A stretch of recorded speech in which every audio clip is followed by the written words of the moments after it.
I'm sorry. I was kind of in the zone. Marking out some grain patterns for some leg stock I'm going to be cutting out. Listening to a little Cheap Trick. Great band. Got me thinking too about Cheap Tricks. I know everybody would like to have one of those nice $300 air cleaners that hangs down from the ceiling, filters air down to submicron levels, turns itself off after a period of time. Heck, probably makes coffee for you too. Very, very cool. But I just spent $300 on a nice pile of cherry, so I've got to keep it down to earth.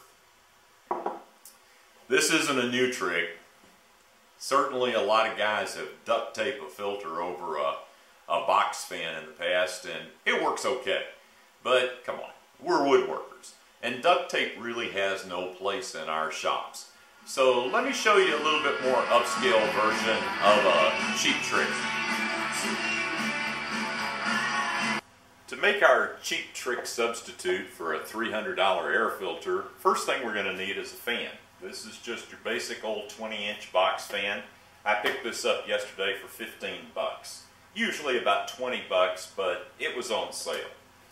I got a filter to fit the fan. A little bit better grade than the basic filter. Cost me all of $4.75.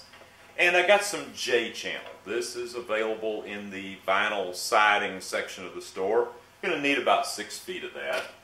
Picked up some chain because I want to hang my fan from the ceiling, and picked up some eye bolts and miscellaneous hardware to be able to attach the chain to the fan.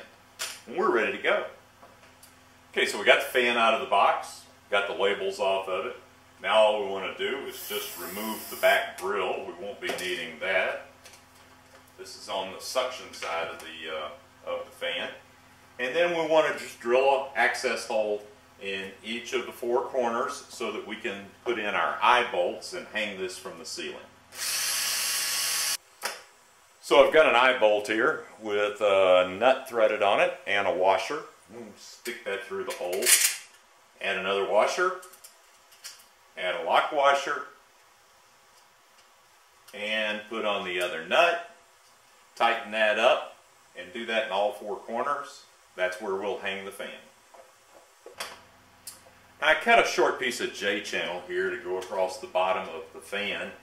Drilled a pilot hole through the J-channel and through the metal housing of the fan. And now I'm just going to line this up and drive it home. Same thing here on the other side. Pilot hole. Sheet metal screw.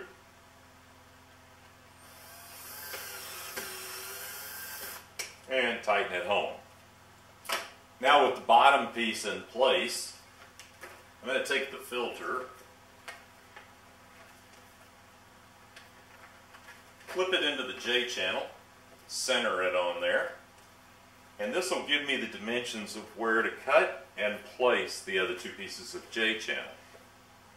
You may be having a little difficulty in bending the J-channel up to get the screws in, so a little trick I learned was to drill a 1/2 inch access hole in this side of the J-channel so that I can then go through that access hole into the other side of the J-channel and into the side of the fan to drill my pilot hole. Then it's easy to get in there and put the screw in.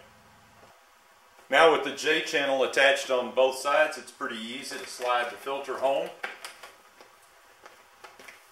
Make sure that you have the air direction arrow on the filter facing the right way, because this is the intake side and you want the air to flow through this way. So we're finished now except for hanging it. Let's take a look at how that works. So I'm all done. It's a little warm up here in the rafters, so I'm going to come down and get behind the camera and show you how the installation turned out. You might think I hung the fan upside down, and I did. That way the controls are closer to the floor. Note also that I plugged the fan into a cheap remote switch. Works great. So $35, clean air in the shop, and no duct tape. That's a cheap trick I can live with. Pretty down to earth, huh? I guess the question is now, how am I going to spend that money I just saved?